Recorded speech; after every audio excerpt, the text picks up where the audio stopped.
ఈమె పేరు భవాని. ఈమె భర్త రాజేశ్వరరావును చంపడానికి ప్రియుడితో కలిసి ఇన్స్టాగ్రామ్ చాట్లో ప్లాన్ చేసింది. నా భార్య ఇట్లా నన్ను ఈ చాటింగ్ ద్వారా ఇట్లా నన్ను చంపడానికి ప్రయత్నించింది. నా భార్య భవాని. 2016లో రాజేశ్వరరావుకి భవానికి పెళ్లి జరిగింది. అయితే వీళ్ళకి 2 కుమార్తెలు.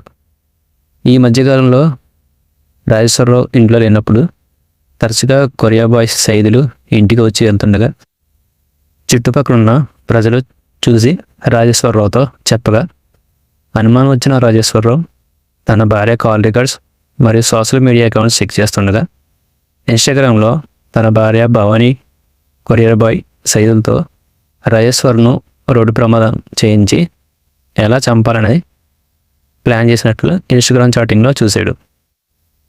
వెంటనే దగ్గరలో ఉన్న పోలీస్ స్టేషన్కి వెళ్ళి తనకు తన 2 కుమార్తెలకు రక్షణ కల్పించాలని కోరాడు. అతని ఫిర్యాదుతో కేసు నమోదు చేసి పోలీసులు దర్యాప్తు చేస్తున్నారు.